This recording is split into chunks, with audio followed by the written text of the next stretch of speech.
open session. So I'd like to call this meeting of the Growth Committee to order for February 25th.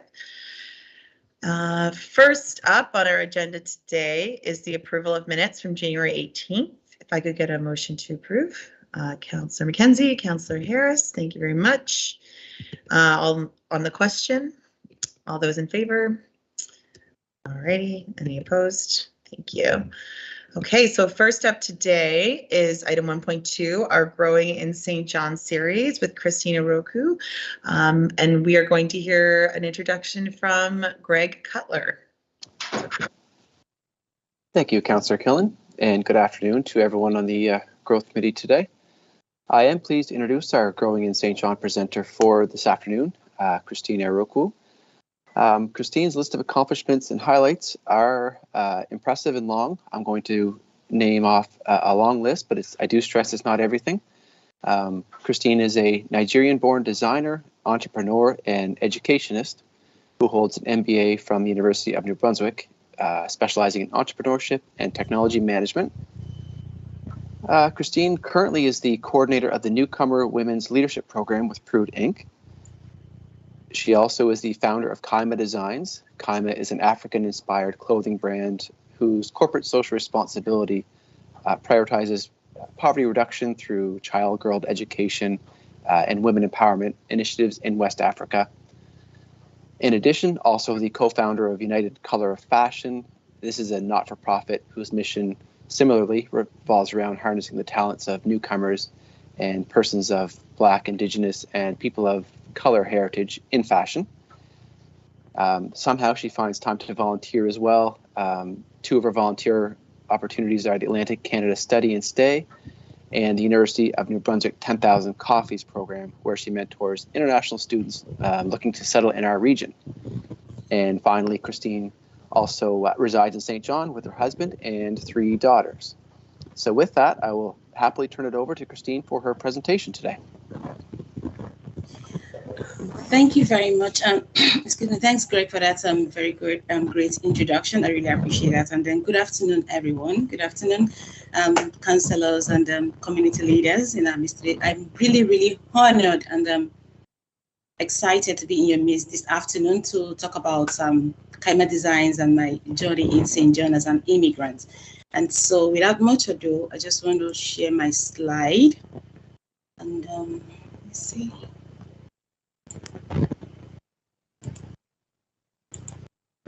Just a moment.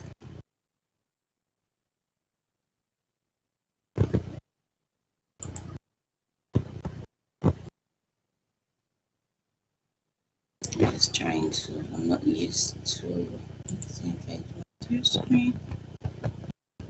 Okay. So, can everyone see my screen okay? Not yet, Christine. Christine, I don't know. It's Greg again. Okay, so we don't see it. I don't know if you have the ability to share right now. Okay, maybe that's why. Do I have the, do you want to give me the ability to, so I'll be able to share? It doesn't. Can I go ahead?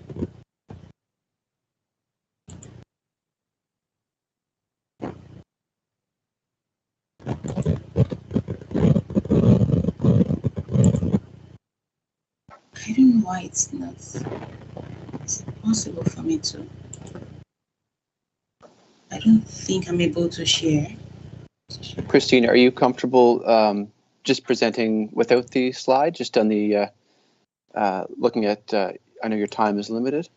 Yeah, okay, so let me just stop this and then, okay, I'll just take a look at the slide. I already prepared them anyway. I was hoping you could see them. So first and foremost, thank you for the opportunity. I'm sorry this just couldn't work out the way it had been planned.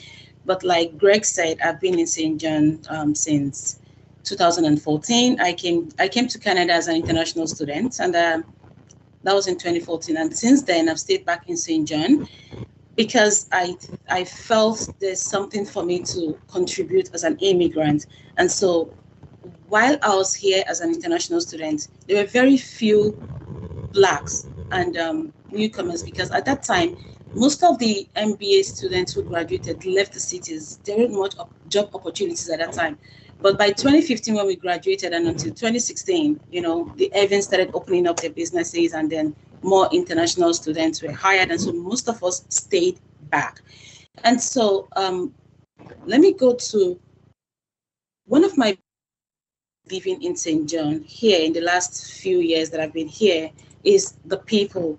And on the slide I have here, unfortunately, I just can't share the slide. I have a picture of people I call my pillars. And one of them is Norman Hector. Norman Hector is someone in the community. When I needed help, when I needed to start this business, I reached out to Norman, and he had promised me that if I needed anything, that he would just be right there to help me do that. And true to his words, when I needed to launch the business, I had my clothing, I had everything, but I didn't know how to even showcase or set the stage or get the ball rolling. He introduced me to Lauren Peters of L Models, and then everything just took a whole new different turn. And one of the things I would say that made me really very appreciative of this community is there are some people that I reached out to, and just the introductory letter I sent to them, they opened their doors to me. And one of those persons is Deputy Mayor Shelley McAllery. She never met me before. I sent a letter to her, and she was very willing to help me. And I remember my very first fashion show I held in this town. She actually went a step further to print the tickets for me. I would never forget that experience. She actually met with me at the launch, and then I explained my ideas to her, and she said she thought it was a very great idea. And then she went ahead to support me in every way she could, and ever since she's always been there. And then I remember former Mayor Don Darling, when I reached out to him as well in 2018 when I had my first fashion show, he was all out for me as well. He not only came for the fashion show, he came with his wife, and that alone was one great support I would never forget. And then I won't even forget Tanya Chapman. She was my instructor at UNB, but she's always been there, like the true leader she is. Every time I need her for help and support, she's always there. And then our current mayor, Mayor Redden, the first time I reached out to her as well, she was very willing to support my visions and goals for United Colors of Fashion. And it meant a lot to me. In fact, I remember boasting to a friend of mine recently. I was like, do you know what it means for your mayor to see you on the road wearing a face mask and recognize you and call you by your first name and say, how are you today? And I was like, maybe it's only in St. John we can get that. But honestly, it was something that just left an impression on me. And then Minister Alinjan, she is an amazing woman. At the last Prude event, she was wearing one of my designs. She's one woman I respect. She not only does she encourage me, but she actually patronizes me because she wants the business to grow. And so I just can't thank her enough. And then Liz Song, she's currently my boss at Prude, and she's beyond being a boss. She's someone who mentors and encourages me. Whenever I have challenges and I wanted to do things, Liz Song is just always there for me and to support. And even when we don't know how to figure, she always finds a way to get someone else to do it. And so I'm incredibly blessed to have these people in my life. And I can't even forget to mention Heather and Angela of Imperial Theatre. The United Colors of Fashion, when we hosted it for the first time last year, the show came to life because those two amazing women said yes to our vision. And then MP Wayne Long is another incredible person. Christine, I'm so sorry to interrupt you. Your screen is still being shared, and it's your email, so I just wanted to let you know because I just didn't want it might be sensitive info there. Okay. Yeah, I just showing your draft file. Okay. Yeah. Can you see my slide now? If you're showing my screen. No slide, just your email. So I just wanted to make sure you. Okay, thanks for letting me know. Yeah, no problem. Okay. And so MP Wayne Long is another person. And so when I talk about my collective experiences in St. John, without these people, I wouldn't be here today. And that's, for me, it's a very big plus. And that's why I've chosen to call them my pillars in this journey of Kaima Designs. It's really, I can't begin to imagine what a lot of Black entrepreneurs, especially, go through, because I've lived that experience. And it's really an important journey for us, because when we choose to come to a city, we've made up our mind to settle in that city. And then when people in that city commit to helping us grow, it makes a whole lot of difference. And I honestly, it's just one big plus. And then personally, anyone who knows me knows why I'm really very passionate about girl child education and women empowerment, because of my personal experiences. And so I think, as someone who's got, I would say, some privileges and power as an educated Black woman, it's only right for me to want to give back, because I know how many people that were supposed to be at the same level today, but because of circumstances and situations, they're just not where they should be. But I consider myself very fortunate and lucky because of people that have been placed in my life. And so the only way I can give back, as a way of gratitude, is just by pursuing those causes that are dear to my heart, so that more people will be empowered. Because when more girls and more women are empowered, it will make our nation a better place, and of course the world at large a much more bigger and vibrant place. So I don't know if I've missed anything, but again, I just wanted to thank you for the opportunity to talk to you and let you know what Kaima Design is doing and what we're doing here in St. John. And one of the big things about Kaima Designs, one thing we focus on is, I just want to use Kaima Design to tell my African stories, because I'm really very proud of my heritage. And one of the goals is to continue to make New Brunswick and St. John especially a very multicultural and diverse place that is home to people from various cultures. And that's one of the reasons why Rufina and I had to establish United Colors of Fashion, so that we can pursue that vision of ours, because we believe that if over the last 6 years we've grown this far, then I can't even imagine what it will be like in the next 10 years, because then the economy, the people, the community will be much stronger and better for it. And your support as a community would never be overemphasized. Thank you for your time. Even if you have any questions.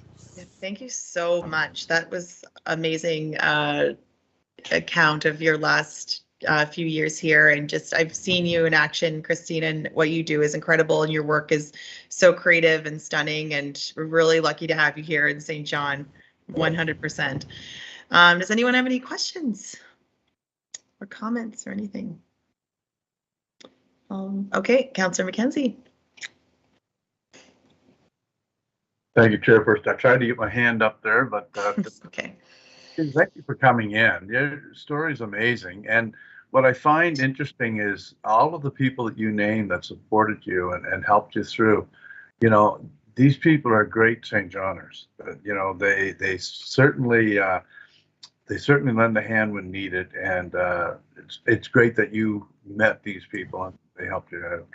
But I just want to thank you for coming in and sharing such an exciting story of your life. Thank you. Thank you very much. I really appreciate the opportunity. Thank you so much. Okay, folks, I will take a motion to receive and file that presentation. Councilor McKenzie, Councilor Harris, thank you very much. All right, so moving on to the next presentation, item 1.3, we have the 2021 census with David Dobbelstein. Just before I get started, thank you, Madam Chair. I'm wondering if the Commissioner wanted to say anything before we started. Oh, yes. I'm very excited to take a look at this with you and for you to share this information. I'm fortunate enough to get a preview of this presentation, and it's quite unbelievable how much we have progressed in the last 5 years. And, as a committee, I think it's really important for us to get excited about these numbers, because really it just is going to spark an even bigger challenge, I think, to grow even further as we are trending upward, and it looks like we're actually have a really exciting few years ahead for the city. So David is going to get into the details with us, and I look forward to hearing your feedback on this. Yep. Okay, thank you, Madam Chair. And just to confirm, you can see the slides, correct? Yeah, we're all good. Okay. This is a good news presentation in general. I think there's some things in here that will be illuminating to you and some other things that might be a little technical. And at the same time, we'll try to keep this high level enough that I think we can all get a grasp of what we're talking about here. So what we're talking about is the 2021 census. So just a quick refresher to the committee, the census is taken by the Government of Canada, Statistics Canada, once every 5 years. The last census was taken July 1st, 2016, previous to this one. And then the current one was just taken on July 1st, 2021. And just as a reminder of where we've been, so where we're coming from, in the last census period, we were the only CMA in the country to shrink. So the only census metropolitan area to shrink, and we had shrank by 2.2%. And that was part of a larger trend that we'd seen over 45 years, where the city had a high point of 89,000 people in the 1970s, and we had shrunk to our lowest point in 2016 at 67,000. And part of the reason it's sort of set off alarm bells, aside from the fact that it's not good to shrink like that, the immediate repercussions were felt at City Hall, because instantly, as soon as we found out we'd lost that many people, we started losing over $3 million annually just to our bottom line in our operating budget, because it impacts gas tax, it impacts the unconditional grant. So it actually impacted services instantly. So we lost essentially $18 million between 2016 and 2021 that otherwise could have been used to support better services for our residents. So we've seen a turnaround story since then. So we've done a lot of work as a community. It's not just City Hall doing the lifting. There's a lot of stakeholders involved.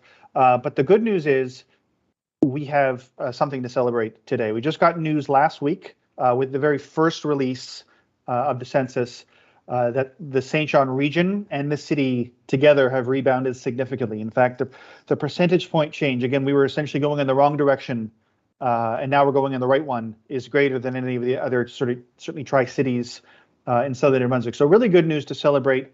We basically grew by the same amount that we lost, slightly less, but 2,320 people just in the city. That's a growth rate of 3.4%. over this period of time. Again, not the highest growth in the province, not even the highest growth in our CMA. But again, when you think about where we were coming from, the amount of effort that we've taken both as a corporation, but also as a broader community to turn this ship around is substantial. I don't think can be overstated enough at how good this is. And I won't get into too much detail here. You have the data yourself. This is just a very high level breakdown of Greater St. John by the numbers. And you can see where we stack up compared to our sister communities. And again, we're sort of middle of the pack when it comes to what we call the percentage change. It's a little easier to have higher percentage change when your population is smaller, because even small changes significantly impact it. But as you can see, we've had the largest increase overall in terms of absolute numbers. And now, who's involved, you may be asking. You may be thinking, well, who can we credit for this, or who can we blame for this good growth? And I guess what we would say is there's a lot of cooks in this kitchen. I don't mean that in a bad way. I mean that in a really good way. No one agency, no one level of government, no one organization can claim all the credit. That's also why it's complex. That's also why it requires a lot of people moving in the same direction. This is just a high-level snapshot of all the different stakeholders. We have every level of government involved. We have our school boards, we have businesses, we have our development community, we have our immigrant serving agencies, we have the city playing a role in setting the table for growth and drawing people together. Lots of people have to be moving in the same direction. And I guess that's part of the good news story here is, as a community, we are now really starting to row in the same direction. And now we're starting to see some of these positive outcomes of turning that tide. And if you recall, so when we faced that decline previously, one of the first things council did was adopt the city's first ever strategy to grow the population. And we sort of had three overarching buckets, which was to attract new people to St. John, to enhance the experience of newcomers to our community, and then to retain our population. And I'm going to get into the retention piece in just a second. One of the hallmarks of this strategy is it also wasn't just the city's strategy. And I think that was part of the reason it was successful. It was the community strategy. The city wasn't the only one leading initiatives. We had a whole bunch of different partners who said, I'm going to take the lead on this one, and I'll carry the ball up the court for this one, or other stakeholders would get behind whoever was leading. And certainly the city led a number of initiatives, some of which are still ongoing, but we were a willing and active partner with broader stakeholders in the community, all working together. And what we've seen sort of in these early trends is about 85% of our population growth is likely attributed to immigration. Now, I should say likely, because we actually won't know that definitively until later in this year, because what we saw last week is just the first release of the census. So there's going to be many releases this year that cover different topics. And one of the topics that will be covered later this year is specifically on mobility, where people are coming from, where people are going, and how many are immigrants and how many are just Canadian migrants. But there's a quote here from Statistics Canada that basically 80% of the growth countrywide is attributed to people moving here from other countries. So certainly we're not alone in this. The forecasts that we had set in our population growth strategy was to offset a whole bunch of out-migration that we had been experiencing for over 20 years, both as a city and a region. So there's a line here that you can see that says 0. That's sort of the baseline. Anything above would be people essentially moving here or ways that we could grow, and anything below is things that would detract. So we know, and we've known for a while, that we've had more people dying than being born. So we have a negative natural increase naturally, and that's starting to turn around as we are attracting younger families. But it's still going to be a while before we see a change there because we do have an aging population. But one of the biggest negative pressures on us was we had a lot of people leaving the city to go work out west or go to Ontario or even to Halifax. And we were seeing an average of about 700 per year every single year since at least early 2000. So what we had sort of forecast we needed to work on is we don't know if there's a lot we can do to change that. That's more economic driven. About what's happening in other parts of Canada. Now, part of it is what's happening here too, if we have enough jobs, but a lot of that's related to the economy elsewhere. The stuff that we have a little bit more control of, but not a lot more, is being a more welcoming community and attracting and then retaining immigrants. So we said we need to be attracting a whole lot more immigrants. So with that, we had hoped to get to the targets, which I'll talk about next. However, we've exceeded our goal. And part of the reason is, well, the economy did change. We saw a pandemic, which had some pros and cons, and we've seen changes to the price of oil, which have sort of dried up a lot of the oil sector out west. So there's far less people moving away, both to other parts of the province and other parts of Canada. In fact, a lot more people are staying. We've basically gone to a point now that we didn't expect to get to, where we're seeing a plateau, which is a great thing, where people are literally staying here. So when you have those people staying here, in addition to the thousands of immigrants moving here, that's the recipe then that we're seeing that translates to population growth. So even though we had targets of, these are net targets, bearing in mind that we thought we were going to be losing people to out-migration at a greater rate than we actually did, our goal was 1,500 people or so that was net increase, and we hit 4,400 as a region. So the fantastic news, same with the city, again, exceeding those growth rates. Immigrants, we are seeing tremendous gains on where we were previously. We still didn't get to our goal because, again, we set it high. And again, we also have to bear in mind the pandemic had major impacts on this. The last 2 years, essentially the federal government shut down immigration across the city. So we're not unique in this, but the province has told us there's over 7,000 immigrants waiting in the queue to get into the province, and we expect a number of them will want to move to St. John. It's certainly our job to convince them of that. But anyway, this is a really good news story overall, and we have some momentum and certainly more work to do on this account. One of the other really good news stories about the census is our efforts are really paying on and focusing on the core. The fastest growing area of the city, and in fact the whole region, is our uptown core, our Central Peninsula. And I think this bodes very well, certainly with the release of the Central Neighborhood Peninsula Plan. We're already a quarter of the way to our population target, which is not set for 2049. So we're already talking that we probably need to be more aggressive in our targets. But we've seen a whole bunch of heavy lifting from our development community, the city putting strategies in place, creating new incentives for upper floor redevelopment. We're seeing certain transformation on the waterfront, and there's this real buzz that I think people are starting to see that people want to live here. Now, obviously, one of the pressures with that is the cost of rents go up, the cost of housing becomes more difficult, which is, again, why we need to work with the development community to bring more units online, and that's sort of the recipe to address that. So in terms of how we measure up, we're actually doing quite well. Now, this slide is quite small. You may not be able to see all the details, and I won't go through it in depth. But in terms of growth rate, certainly highlight Halifax. Halifax has seen just phenomenal growth in their downtown over the last census period. staggering growth, to be perfectly frank. But we are sort of right in the middle of the pack countrywide, which certainly when you compare previously where we were near the bottom of the pack, quite an amazing change. And I guess one of the other things that we're now able to gauge is how we rank in terms of density compared to other cities. So Statistics Canada is now starting to measure this. And so there's 41 CMAs across the country. They measure 42 here because they split Ottawa in half between Gatineau and the Ontario side.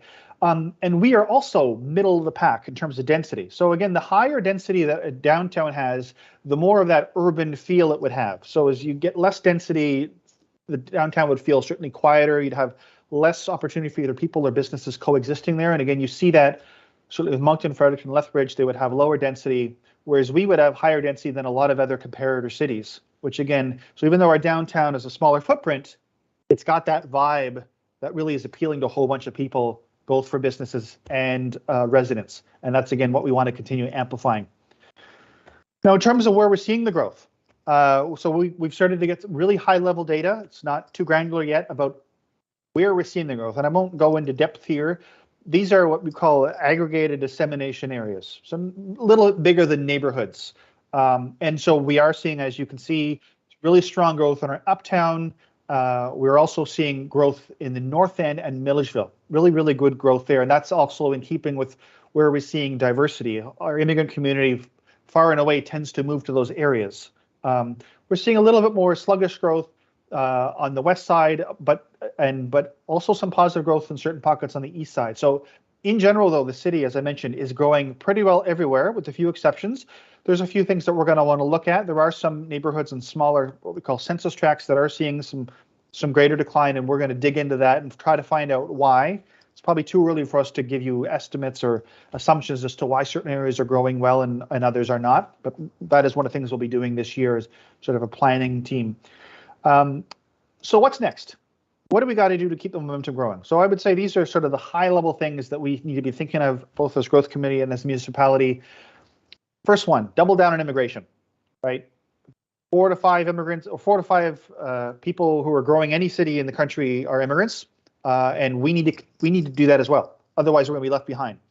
And so we do have a new strategy, as you're all aware of, which is basically the follow-up to our population growth framework on where we're going for the next 5 or 10 years to grow our population, particularly to support immigrants. And that's going to be coming out this spring. We're really excited about that. One of the other changes which we've seen, particularly in the last 5 years, and especially as we're now seeing even another transition with the work from home movement, employers are now primarily following talent rather than the other way around. Previously, it was if you have jobs, then people will come. It's the other way around now. And certainly our economic development agencies will tell us the same thing. The first thing that prospective employers are asking when they're either thinking about expanding or relocating to other areas, am I going to find a talent pipeline in your community that can fill the jobs I'm intending to bring? Because if I can't, I'm not coming. So it's now flipped on its head. But again, we're starting to see some good growth. This is also, again, why it's important for us to be supporting post-secondary education. And we have seen growth there as well. And I know that's going to be a thing that we're going to be looking at later this year as well. So again, being mindful of that. We also need to keep building places for people to live. Now, we have seen some good positive growth, which actually does benefit our tax base growth as well. So certainly it's the thing that helps us pay the bills as a municipality. So we've seen positive growth of 5.4% over the last 5 years. Good. We could certainly do more. A lot of this, we could have gotten more if we didn't have as many vacancies from the previous census period. There was a lot of vacancies from people moving out. We do know there's some dilapidated buildings that have been redeveloped. So we're starting to get to a point where we're hitting capacity limits again, which again is why I think we're seeing the development community starting to respond and starting to build a whole lot more residential units. And you've seen some of the record-setting growth goals that we've been forecasting in terms of residential units. That needs to continue. We're excited for that to continue. So we got to keep that momentum going. And then again, continuing to promote and enhance the quality of life that we all know that we have. There is a lifestyle that we have here on the East Coast and certainly in St. John that is second to none. And we all know that it's attractive to folks. And I think we can do more to make sure that messaging is carried out far and wide, that it isn't negative. It's no longer a message of a shrinking city. It's a growing city. It's a city that's welcoming and vibrant and that people want to live in. So, and then for committee, it's just let's continue to wait as the year goes on. More data is going to come out that'll help us make better decisions as a municipality on where to invest services and where to tweak what we're doing as a municipality. But all in all, as I mentioned, really, really good news story. If I could offer kudos to everybody, I certainly would. But again, this is a broad community-based effort. And I have a feeling that we're going to continue moving on this trajectory because certainly there's no appetite to stop. So with that, I will take any questions that you may have. Any questions from the committee? All good. So David, what are you most excited about the years going ahead here? Do tell. Well, I would say I think we're really starting to hit our stride as a community. I think that we sort of realize the dangers to our community of decline. That's not a problem we want to have. And rather than managing the problems of decline, I think we're now going to start having to manage the problems of growth, which also has its issues and its challenges. I'm excited about how diverse the community is becoming. I moved here with my family over 20 years ago, and just in that time, we have seen the amount of visible minorities double. And so one of the great things about having so many new immigrants moving to our community, in addition to increasing diversity, is it means that our employers can keep businesses open. It means our schools get to stay open, and not just stay open, it means we have arguments to create new schools, new opportunities. There's more shoppers for businesses. So anyway, really good news story all around. I'm excited about more people moving here. I think we have more to do as a community to ensure that we retain people. That's one of the areas where we're still struggling as an East Coast. Our retention rates for immigrants are still lower than the rest of the country. So I'm not saying that we have things figured out. There's still a lot of work to do. But that's sort of where I would say I'm excited about that. And then seeing the development community then respond to that new demand. That's awesome. Councilor Harris. Thank you, Chair. I just think with this, there's a lot of exciting stuff here. There's a lot of indicators that, if I'm somebody sitting at a higher level even than a municipality looking at population growth in the province, I'm looking at St. John and saying, okay, there's a prized pony there for growth. And I'm just not necessarily, as a councillor, sure how we interact with, or how we as a city interact with the province on saying, look, we're growing, but we're still held back. There's a lot of things in our way that we would love to have, obstacles that would, barriers that we would love to have removed. And, I think on that front, I think of just little things that we run into, either, problems on the Reversing Falls Bridge with DTI and getting crosswalks, or getting chain link fence repaired by DTI that kind of don't add to the overall attractiveness of a neighborhood. So I guess I'm wondering, from your perspective, David, how do you interact with those other levels of government, or is there other people in our staff? I know our city manager would also interact with the other city managers and counterparts of the province, but what does that interaction look like? And do we kind of have that, that ask when we're talking to people involved with population growth from the provincial level to say, look, we could do better. We could go even further if we had these obstacles if we had assistance with them. Sure. Great question, Councillor. And through you, Madam Chair, to the Councillor, maybe I'll go first. I'm sure the City Manager will probably want to pipe in on this one. I would say, firstly, you're absolutely bang on. We've seen this repeatedly. As the city goes, so the province goes. The city is so tied to the economic performance and the population growth of the province that if we do poorly, the province does poorly, and if we do well, the province does well. So the argument can be made and has been made that in order for the province to grow, we have to grow as well. And we have made that argument repeatedly. We have a number of programs that we undertake with the province. Multiple departments are engaging with their equivalents. Certainly the city manager is dealing directly with the province on a number of levels. We have a director of external relations that deals with things like that. We have a Succeed in State program specifically on population growth that helped us drive a framework. That was a tri-level agreement with all three levels of government. We anticipate, as the new immigration strategy comes out, that we are going to want to do the same thing again. And staff are already in early discussions with senior levels of government about driving that agenda forward as well. City Manager, I'll turn it to you if you have further comments on this one. A couple of very random thoughts on the question. First of all, what helps us a great deal as the staff is council's priorities, where council has stood up and said there are 5 priorities, one of which is grow, and then has also said, and the focus is on growth. We use that repeatedly and continually with the province. And when I say we, I do not mean Commissioner of Growth and Community Services, Jacqueline Hamilton and her team. I mean we, the entirety of the city staff. We use it when we're making arguments about water, public works, parks and recreations, etc. So the fact that we have a council priority that is clear helps guide the staff. As an interesting sidebar, when we were really trying to turn the ship around 3 years ago, we actually had an internal process within the staff where every week there was a department that stood up at the coordination meeting of the senior staff and mentioned how they were contributing to growth and 2 concrete initiatives that they were going to undertake to contribute to growth in the coming weeks and months.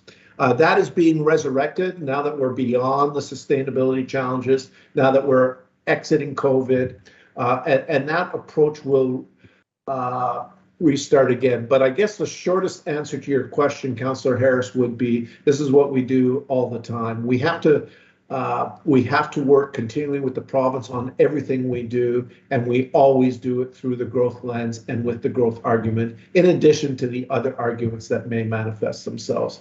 So it is an effort across the organization. I can give you all sorts of small little anecdotal ideas of things that have been going on, but I am convinced that there is a focus on growth, and we keep poking the provincial partners. And as a sidebar, we now have Envision St. John, who has also undertaken as one of their major goals growth within the region. And certainly we're starting to work more and more with them on the same sort of ideas. Thank you. Okay. Councillor McKenzie. Thank you, Chairperson. I'm looking at how our downtown measures up. Uptown, actually, but anyway, people are drawn to the uptown because it's got so much to offer. Now I see that the North End and Milledgeville is growing as well, 7.5 and 6.0. What, if anything, and I'm sure there are, because the people that have lived here for a long time are asking, when can we get more stores out here, more shopping, development like that, because there's all kinds of apartments going up and houses being built. Are people that are coming to St. John saying the same type of thing? And is there a way that we can get this message out to retail chains and stuff to say, St. John's growing by leaps and bounds, there's a marketplace for you now? Thank you, Councillor, for the question, and through you, Madam Chair. Yes, you're absolutely correct. There is a whole bunch of business impacts potentially from this good news, and we see different levels of sophistication for different types of businesses depending on the size. One of the things that our partner Envision St. John is starting to do, which helps with this, is they're starting to dashboard growth. Certainly, this is one of the things the city is doing and going to be doing. A lot of the data, in fact, all the data we're sharing with you today is publicly available. And so when we do get phone calls from potential businesses that are interested and they're asking those questions, we do share the information with them, and we share it with our partners to make sure that everyone is essentially singing from the song sheet. City Manager has a comment, I believe. I was just going to mention that the first step in growing business is always to have growing commercial business to have the residential base available. And I'll use the example of the infamous grocery store for the peninsula and how we haven't managed yet to convince a major food chain to establish a grocery store on the peninsula because they argue that the numbers aren't quite there for them yet, but it's getting close. I think we're going to experience the same thing in other parts of our community as they grow and there's a more compelling residential base. Then I think we're going to see more and more business opportunities. But that's with a caveat, and we need to pivot and we need to be considering this. The notion of brick and mortar shopping is changing within Canada, within New Brunswick, and therefore I think it would be problematic for us to rely too much on brick and mortar shopping as a clear indicator of our success story. There's going to have to be other considerations as to how we commercialize and provide services with our communities, because the tried and true approach of everything is done through buildings and shopping within buildings is changing within Canada. Thank you. Thank you, City Manager. All right. Thank you so much, David, for your presentation. We really appreciate the good news update. And I can't wait to see the big headline in the Telegraph Journal tomorrow. So thank you, everyone, for this item who worked on this. We really appreciate it. And I'll take a motion to receive and file. Deputy McKenzie and Councillor Lowe, thank you very much. On to our next item. Item 1.4 it is the Growth in Community Services 2021 Year in Review and 2022 Growth in Community Services Work Plan. So we are going to start off with Commissioner Jacqueline Hamilton. Thanks, Chair Killen and members of the Growth Committee. I'm pleased to be here today to share the 2022 Growth Work Plan. And just bear with me, I'll bring a copy of the slide deck up.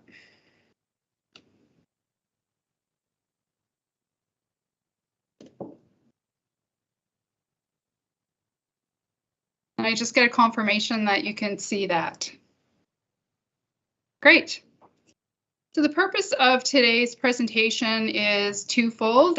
First of all, to celebrate the wins of the past year, which have really contributed to some of the momentum we're seeing in the community. And secondly, to share with you some of the priorities that we will be working on collaboratively with Growth Committee over the course of the next year. So on the theme of success, I wanted to looking back over the course of 2021. We certainly have achieved collectively great things in our community, and I'd like to take the opportunity to really shine a spotlight on some of those key successes. So certainly we can see the momentum happening in our community, and really this is as a product of intentional efforts around growth. Our aspirational growth plans and programs are indeed driving growth outcomes. 2021 saw record-breaking growth facilitated by our one-stop development shop with $117 million of construction activity approved, with over 400 residential units created. We really experienced a boom in housing construction that doubled our 5-year average, in fact, and we're seeing a significant amount of development continuing in the pipeline with 1,800 units planned to begin throughout the course of the next year or so. So certainly leveraging the capabilities of our new integrated customer service model, our one-stop development shop is playing a significant role in guiding economic and community recovery for St. John. The city's efforts to spur growth have also involved a delivery of focused compliance and incentive programs that are really driving and supporting investment in our neighborhoods. The city has been very active in delivering and targeting blight in some of our core neighborhoods, and over the course of the last year has closed more than 200 compliance cases. This includes taking aim at dangerous buildings, which in fact saw more than 3/4 of the cases that we dealt with repaired and renovated involved cleaning up unsightly properties. And in that case, we surpassed our targets by more than 40%, and improving the conditions of substandard housing. And we are certainly seeing results with some of the new tools that we brought on board. The developer's notification list has shown great success in turning properties over to investors. The city's development incentive programs also stimulated significant private sector investment over the course of 2021 and are generating a strong return on investment for the city. We supported numerous beautification projects on the Central Peninsula, and also supported 2 major development projects, which included funding for a significant affordable housing project now breaking ground on Cliff Street. 2021 also saw investment in our heritage districts and really robust uptake in our Heritage Grants program. In fact, we had a waiting list when the program first opened in the spring. So that's certainly good news. So this slide just really shows some of the examples on the ground of our programs in action, you know, with properties renovated in the North End and in the Central Peninsula that really benefited from the momentum created by these programs, really driving livability in those core neighborhoods. Our collective focus on growth is also, there's evidence that it's working. David just shared some great news on the population growth. I mean, clearly, the partnerships that we've created with other levels of government and with our community partners are supporting this turnaround. They're not solely responsible, but certainly initiatives like our ethnocultural grants program, our newcomer billboard and marketing campaign, the new resident guides that were pushed out into the community are certainly helping to provide valuable support to attract and retain newcomers and ensure that they succeed and stay in St. John. 2021 also saw the successful onboarding of Envision St. John, the new regional economic development model, and saw the endorsement of its strategic vision and key performance indicators, which are charting aspirational growth targets for our region moving forward. We also saw significant progress on catalytic projects like the Funded Key development, and this project saw shovels in the ground, both in terms of the renewed public space work that's happening and private development that's really going to transform our waterfront, and certainly will, as a result of some of the collaboration and partnerships with the other levels of government and the private sector. Working with our partners, 2021 also saw significant efforts to build strong and resilient communities within St. John, and our team has led the way in supporting local economic and community recovery. Certainly, we played a significant role in hosting numerous events, including the Summer Art and Music Series, the successful night market, a street party, and also partnered with key community partners like Uptown St. John on the delivery of a free parking program, and various arts and cultural groups on a spotlight arts programming in the community. 2021 also saw the pivoting and delivery of COVID-safe programming through our Sunshine program, which gave nearly 300 youth the opportunity to have access to summer recreational programs. And our community grants supported significant investment in community development. $285,000 in funding went towards community-based projects, both in terms of our various community grant programs and arts and cultural grant programs. So lots of things happening in terms of community support. And I wanted to, before we move on to the work plan discussion, as we celebrate these wins, I'd like to take the opportunity and recognize all the work that our team has done behind the scenes to support the heavy lifting of these programs and create the strong momentum. I know we have many of our managers on the line today, and I just want to recognize their outstanding work and also support of the Growth Committee as we've moved this forward. So looking ahead to 2022 and beyond, the growth work plan essentially builds on the corporate work plan that would have been presented to council late last year. And clearly, council priorities will be the major driver for our work. And while the growth team really supports delivery of all of council priorities, we see sort of three areas of focus for us in the coming year. Certainly for the growth priority, driving momentum on the city's growth plans will be a focus area. under the theme of belong, building livable, diverse, and inclusive neighborhoods. And under the theme of performance, deriving customer service excellence will be some of the areas that we see a focus. Underpinning the work plan is certainly an understanding that there's a lot of work ahead on our plates and heavy service demands. So certainly the work plan is definitely prioritized based on the 4 key tiers that were presented to council. And really sort of going from the corporate level initiatives that are tier 1 down to the operational level initiatives that will drive service improvement in our operations. So it's starting first with highlighting some of the tier 1 projects. These corporate projects are the highest priority and will be completed in 2022.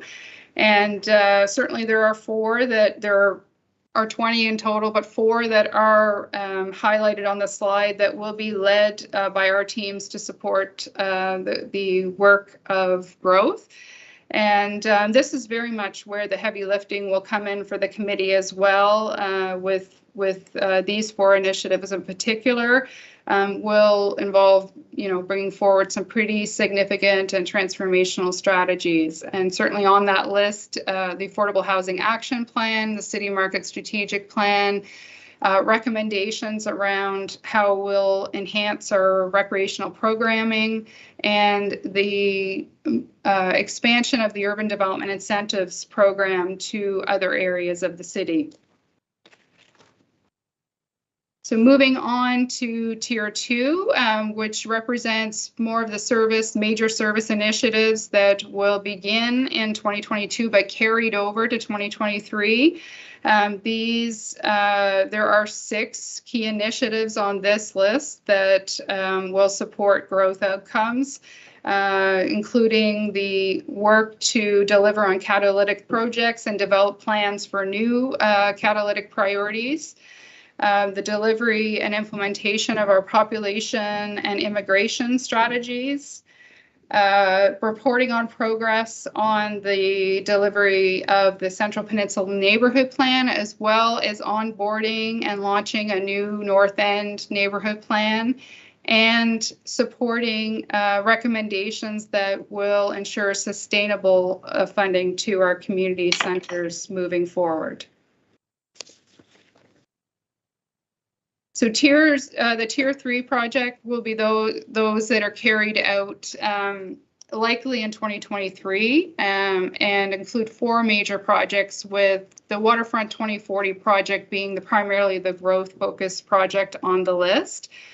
The tier 4 projects, and we do have a significant number of those, are aimed more at improving our growth-oriented operations, and there will be some of the examples of projects on that list include improvements to our compliance program, so how we can focus those moving forward.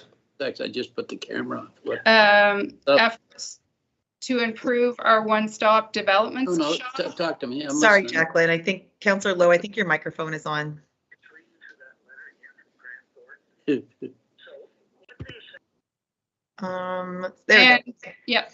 And opportunities to celebrate and better recognize inclusion and diversity in public spaces in our community. Just to give you a few examples of some of those. Clearly, this is an ambitious work plan, and I think it's also important to recognize that this is on top of regular operations, and we have established targets and metrics around what we will be accomplishing over the course of the year related to regular operations. And just to close out the presentation, I just wanted to, obviously, we will be continuing to drive efforts to support smart growth, to really keep the building on the momentum that we've seen over the course of the last year. Certainly the opportunities that have been created with the new resources that have been provided by Council to support growth in this this budget, this approved budget for 2022, will give the horsepower that we need to deliver the transformational work that we'll be advancing in the year ahead.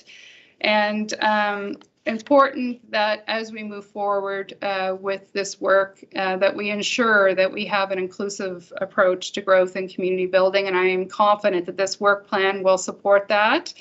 And certainly we are looking forward to working together with Growth Committee to advance this exciting growth agenda. And with that, I'll stop sharing my screen and I'll be happy to take any questions. Thank you so much, Commissioner Hamilton. We really appreciate that in-depth view. First up on the list here is Councilor Harris. Thank you, Chair, and through you to the Commissioner. Thank you, Commissioner Hamilton. That was a great update, and love getting that look at the work plan. I guess for me going forward, and we were talking about this previously, something like our beautification grant system, something like our heritage investments. One of the things, because I see those as programs that we offer to directly, impact a thing. One of the things I'd love to see tied to those is an indicator or a metric that we're trying to deliver on. So it could be, I'm just imagining, and maybe this is something you can comment on, because this is high level. Of course, I'm just trying to drill into some of the details, and we'll get further reporting later on aspects of those. But those two programs specifically, is there indicators that we have there, say, we want to target heritage districts and areas that currently have a below average valuation citywide? I understand that they're kind of there for people to pick up, but I guess what's our output? Like, what's our, how are we pushing some of this toward the right homeowners who we think would benefit the most from it? Or are we more or less just waiting for people to come and pick this up when we need it? But I think you know where I'm going with this. Like, what indicators are we're trying to solve here with these programs, and how can we, or what are we planning to do to refine those in 22? Yes, through you to the councillor. Certainly that's an excellent question, and one we will be tackling both corporately and at the departmental level as we move forward with a new performance management system, and as we drill into reviewing these programs and expanding them out to other areas. We are the Urban Development Incentives Program, for instance, is very targeted in the sense that it identified very targeted outcomes in terms of geography and in terms of the type of development that we wanted to see, in terms of focusing on infilling of vacant lots, upper floors, and repurposing buildings. So it had very specific outcomes and is very focused and is showing, and obviously has contributed to the positive momentum that we've seen on the Central Peninsula, and we hope to be moving that forward to other areas of the city. And the Heritage program is a little different in the sense that it is more equitably applied across the city's heritage districts, but it's really aimed at heritage conservation, and there are criteria that support that, and we do certainly measure things like the return on investment that we get with that program, and it is very high. So they're all good questions and ones that I think we'll be doing additional work on through the course of the year. Yeah, I think to your point, and then I see the city manager here too. I think you're right. You know, how Growth and Community Services has structured those indicators that are driving development, like you mentioned, how many buildings have been repaired, how many developers have been connected. Those are really good and helpful numbers. And for us as council, we can look at that and say, well, should we add another indicator here around something like what's the percentage of infill left and how much have we accomplished? That's something that just came up with this presentation that I thought, I wonder where we're at on that line. How much have we done in the last year? How much infill do we have left that is priority? But I do think that those two files are really helpful, and I'd love to see them kind of applied, like you said, to the others to kind of help drive that. I'll just, like City Manager wants to go here, so. Yeah, through you, Madam Chair, to the councillor. I mean, we all know we're developing a new performance management system that will address part of the need, but there are some things, especially when it comes to growth, that there's no direct measures that we can apply to certain things. And I'm thinking off the top of my head, our various small grants that we give to various not-for-profit groups within our community. So if I'll say this, if performance management or performance measurement won't give us what we need, this is why we are equally focused on making sure that we have the appropriate criteria in place for the funds that we do distribute to our community, so that it may not be tied to a direct measure, it may not even be tied to a direct outcome. I'm not sure giving $20,000 to a particular cultural organization would result in a direct outcome that is measurable, but we can put in place criteria to make sure that we are being consistent in our application and properly focused in our application through the use of criteria. So we do a bit of a balancing act between both of those. Do we have measures? Can we develop measures? Or do we stick with selection criteria instead to help guide the decisions of council? Thank you. Thank you, City Manager and Councillor Harris. On to Councillor Lowe. Yeah, Jacqueline, in one of the slides, you had 6 items, and the 7th item was industrial parks. Now, it says for the 22-23 area.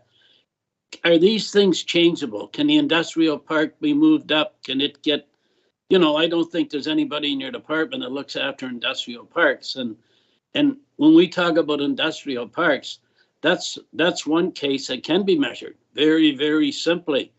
And as you list the other 6, I'm not saying they're not important by no means, but I definitely feel that number 7 is very important.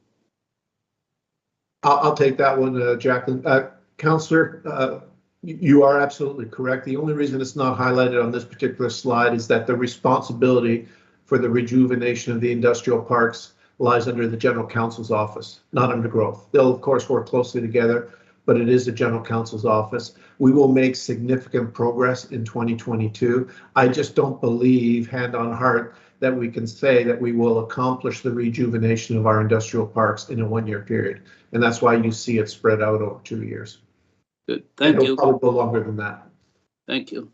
Thank you, Councillor Lowe and City Manager. Councillor McKenzie. Thank you, Chair. Jacqueline, this is a really good news report. I mean, this whole meeting's been good news with the census and the growth. There was one small thing here that I don't know that we spent enough time on. We said in one of the slides, the number of residential units created was 422. That's more than double our 5-year average, our last 5 years. But right next to it, there's a little circle that says upcoming 18 new projects with over 1,400 new units planned. 1,400 in upcoming projects. I mean, to me, we haven't seen anything yet. I mean, what we see is very positive, but going forward, it's like a wave that's getting larger and larger all the time. So I just wanted to bring that forward because that to me is really, really important. We're talking about success today, but we see that our future, the next couple of years going forward, is really going by leaps and bounds, and I think it's important to focus on that. But thank you very much for bringing this forward. This is such a good news story.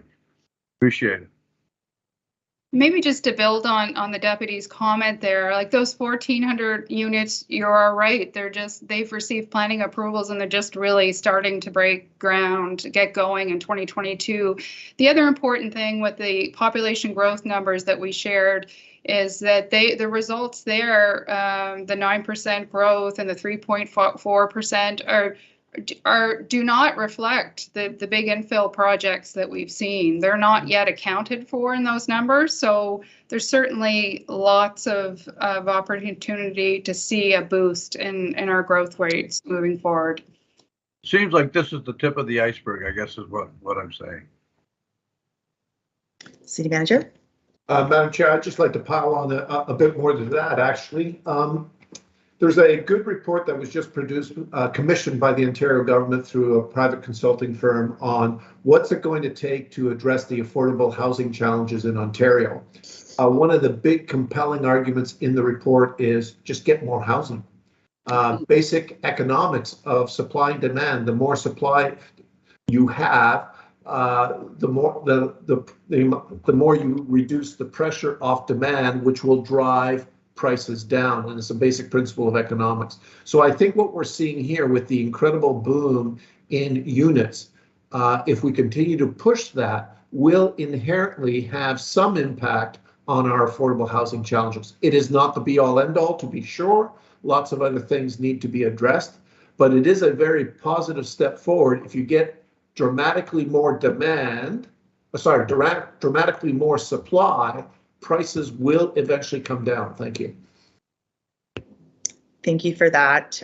Thank you, Commissioner Hamilton. This is really exciting news for St. John as we continue on this trajectory. It's like the census plus the housing, and I think you can really see it all starting to come together. So it's very exciting. All right, so I'll take a motion to receive and file. Councilor Harris and Deputy McKenzie. Excellent. Thank you, folks. Okay, and finally, we have item 1.5, strategies update with Director Phil Follett. To the chair for the intro, and we have a little bit of an update for each one, and maybe I'll just take questions at the end of all three. The city market, all things are good with city market. We've initiated the very initial stages of consultation with our two consultants, FBM and Key North Urban Development. They've started working with the steering committee on a visioning exercise, which is really great just to hear the passion of those participating in that steering committee, and with the views and vision that they have for the market, as well as the facets of the market that they care for so much. We're really blessed to have the community members participate and volunteer in our projects. We'll be rolling out and developing and finalizing the public engagement strategy in the coming weeks, and likely some of that public engagement will be occurring in the next 2 to 4 weeks on City Market. So that's it for City Market. In terms of immigration, at a different stage, this one had a little bit of a head start. It is on track for the immigration strategy. There's been an extensive series of stakeholder engagements. The consultant has drafted an initial strategy on the basis of the input received, as well as the prior research completed through the Succeed and Stay report. They're currently in the stage of just finalizing that strategy, integrating feedback they would have received from the local immigration partnership council and member organizations. So what happens next? We're kind of coming to the exciting end of this one. The plan would be presented to the steering committee in early March and mid-March, to the LIP Council Growth Committee in later March, and then to City Council by the end of March or early April. And once that's completed, we dive right into what staff would call the most fun, which is executing the plan and driving those community and municipal initiatives over a period of time. So we're really looking forward to that. In terms of affordable housing, we are also kind of in initiating the engagement. There's been a cross-sectoral focus group that has been completed so far. A dozen or so participants from the Canadian Home Builders Association, the BCAPE, St. John Newcomer Center, Seniors Resource Center, Apartment and Owners Association, Real Estate Board, University of New Brunswick, among others, have participated in this initial phase of engagement. In the past weeks, too, the action team have been engaged on the housing needs assessment, which has completed some initial review and sharing some initial findings. We would expect that to be completed in March, the housing needs assessment, and really looking forward to sharing that with you. And listen, no major surprise in the housing needs assessment, but some that I thought I might take some time just to share with you what some of our observations are. Something not surprising that St. John has a larger quantity of renters than other jurisdictions, comparable jurisdictions. That the community is still characterized by one that is aging. Also, that there is some housing supply issues, especially with the recent higher demand, especially for those transitioning from renting to owning. And then just another phenomenon that I thought I'd just kind of share with the committee to consider is that there's also some data that comes up that is competing. So you've got to kind of work out what that means. So one is, we're attracting newcomers, and one of the facets of attracting newcomers is that they tend to have larger families than those families that are situated already in St. John. So there may be a need for a higher, a bedroom count in units than previously conceived. However, another stat that I found really interesting is that there's a larger number of individuals living alone in St. John. So there's kind of two pressures that are happening there. So not everything is necessarily as clear, but I thought I'd share with you some of these initial preliminary thoughts that are coming through the housing needs assessment. No actions have been established for that. That's part of the action plan. So this is just like getting a grasp of what's going on. What's the story here? What do we need to know about before we embark on the consolidation of interests that will occur through a strategic planning exercise? One of the other exciting parts of the Affordable Housing Action Plan is that we will be launching on the Shape Your City website, which if you haven't gone to, members of committee as well as members of the public, it's certainly an excellent tool for us to interact with the public on our strategic projects. And it will be up there shortly and have abilities throughout this project to interact. So we're really looking forward to that.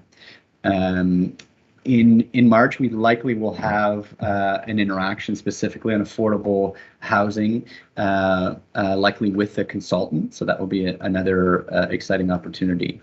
The last piece of information, I would have shared this with you preliminarily in late 2021. But I'm happy now to confirm that the Human Development Council has received just over $20,000 from the Department of Post-Secondary Education, Training and Labour under the Government of Canada in New Brunswick Labour Market Agreement to support the St. John Affordable Housing Action Plan project, which is great. From a standpoint of partnership. We have consistently achieved partnerships with provincial and federal governments in pursuing some of our large-scale projects, and this is just another indication of the commitment from, in this case, the province, to really support this initiative and to tie it to another challenge outside of just housing is the recruitment and retention of employees in our workforce. So I think that's a great tie to have to this particular discussion point. So with that, that's the update for the three strategic projects before growth this year. Thank you, Phil. I really appreciate you giving us these updates along the way so we can kind of share with the public what we're up to and how things are progressing. So I really appreciate some of those finer details. First up is Councilor Harris. Thank you, Chair, through you to Director Roulette. I guess what I'm just curious about is how we're setting up the shaping of the of these different plans, these action plans, whether it be through the city market, affordable housing action plan, immigration. In my mind, I'm hoping to see, and maybe you can either head me off at the pass and say, well, maybe it's not going to look like this, but maybe it'll look like this. But I'm hoping to see a plan that kind of lays out that good, better, and best scenario.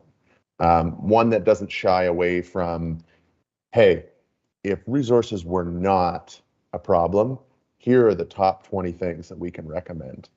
You know, and then there's that more realistic, we know resources are a problem, so here are some 10 recommendations that are achievable, and we should reach with these 3. You know, I'm just kind of imagining that scenario. And so is that what you envision being the output of these different action plans for council and growth committee to get a look at and to really kind of find our own footing within that, and to be able to assess and whatnot? Or are you seeing them kind of take a different shape? Thanks for the question. I think it's an important question as you kind of prepare what's the role of the growth committee in the future on this. So I think that's a great question, kind of foreshadowing a little bit. I can't define exactly what will come out, and I think one of the easiest is to keep an open mind on how this will shape out to be. A common theme that I've seen in strategies that I will certainly be advancing, and I think it's the benefit of the strategy, is that it does have a collective ownership theme. So whatever you can do to improve this, you know, stakeholder who's interested, who wants to support, what is that your role can be? And the city evidently is one of those stakeholders. We've initiated this. We are excited to find out how we can improve ourselves, and that will be certainly a part of it. But you know, one of the other things that I think is extremely important for affordable housing is really clearly understanding what are the precise and get as much evidence as we can. And this is why this tactic of needs assessment then strategy is, let's make sure we agree on what are these problems, what are the problems that we need to fix. So when we do come forward with solutions, we don't look like we're completely out in left field proposing something that somebody in the community is saying, great, so that you're doing this, but that's not my perception of the problem. My perception of the problem is over here. So I think that does allow us to dive into solutions a little bit differently. And I would agree with you that I see an action plan out of this, multiple projects that would come out. You know, from other examples, you would see changes to bylaws that are likely out of this. You can see community-driven initiatives out of this. You can see partnerships being struck. You can see governance improvements out of this. You know, I'm not trying to define what those are yet, because I want to keep an open mind, and I want to ensure that the community knows that we haven't predefined those outcomes. So, you know, I think that's what I would be envisioning for the future. Great, thanks. City Manager? Yeah, if I could just pile on to what Director Ouellette has mentioned. The one thing, of course, we all wish to avoid is a glorious plan that reads really well but sits on a shelf because it's unfunded, not resourced properly. I've used this saying before that a vision that doesn't have proper resources is nothing but a hallucination. So, of course, we got to avoid that. But we also don't want to limit our thinking. So to your point, Councillor Harris, a model that has worked fairly well in the past is the notion of, here's what we absolutely have to achieve, and here's our aspirational targets. And certainly we'll take a look at that within these various plans. And the other way that we can capture more of the good thoughts is through timing and timelines. And, you know, maybe we can't afford something in the next 5 years, but maybe we can afford it within the next 10. So that would also be looked at. But to just have a shopping list of, if we get more resources, we do this, I think we need to put a bit more context around it, such as timelines, or such as what are those minimums, and then what are the aspirational parts of it. And we will look at that. We don't want to be underwhelmed with whatever we put together, but we also don't want to be overwhelmed. And council and this committee, of course, will provide input to the staff as to whether we're hitting the right balance or not. Great. Okay. Any other questions from committee? All righty. So I will take a motion to receive and file. Okay, Councilor Harris, Councilor McKenzie. And just give me 1 second here, folks. Alrighty, so with that, we are done. So I'll take a motion to adjourn, please. Deputy McKenzie and Councillor Lowe. Thank you everyone for attending and for participating. We really appreciate you. So have a great rest of your day. Stay warm.